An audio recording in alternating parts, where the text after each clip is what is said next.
Rafka was born in the small village of Himalaya near Bukvaya on June 29, 1832, which is the feast day of Peter. Because of this, she was given the name Petronia, as a reminder that she was the daughter of St. Peter. At the age of 7, Petronia's mother died, and in 1843, after going through financial difficulties, Petronia's father sent her off to be a servant for 4 years in a home in Damascus. When she was 14 years old, Petronia's stepmother wanted Petronia to marry her brother, while her aunt wanted Petronia to marry her son. In all of this confusion and argument, Petronia sought God's help. Thus, she went to the convent in Bukvaya, named Our Lady of Deliverance, and joined the Mariamettes. Here, after looking at the image of the Virgin Mary, she felt immediate relief and heard a voice that said, "You will become a nun."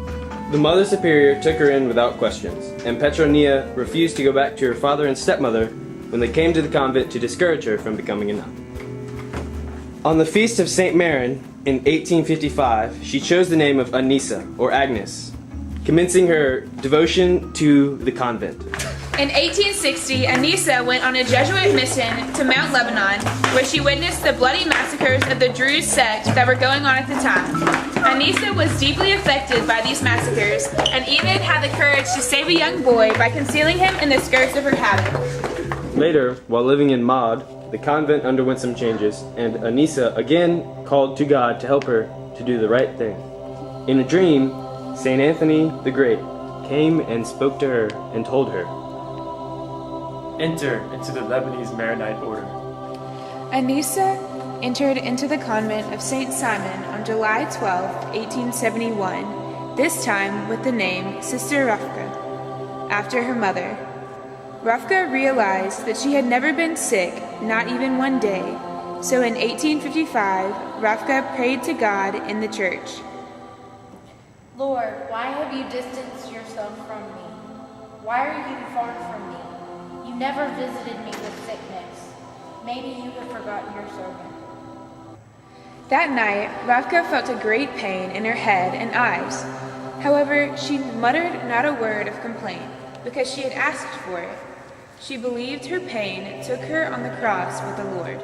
After much suffering, Rafka met with an American doctor, during which her eye falls out. Again, Rafka does not complain. It is in communion with Christ's passion. As all of the pain was focused in the one eye remaining, Rafka became blind. For 30 years, Rafka's eyes bled 2 to 3 times a week, and due to the harsh winters in the convent of St. Simon, Rafka was moved to the convent of St. Joseph with Mother Ursula. At St. Joseph of Grbada, Rafka's condition worsened.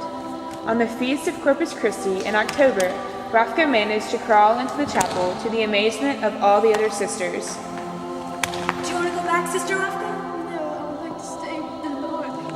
At a different time, Mother Ursula confronted St. Rafka, who said, "I would like to see for just 1 hour."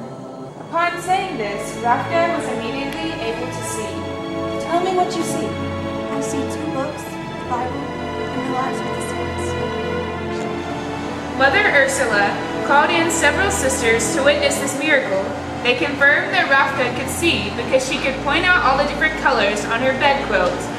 Then Sister Rafka fell into a deep sleep and woke up at the calling of Mother Ursula, her Mother Superior. As Rafka approached the end of her life, she remained humble and unafraid.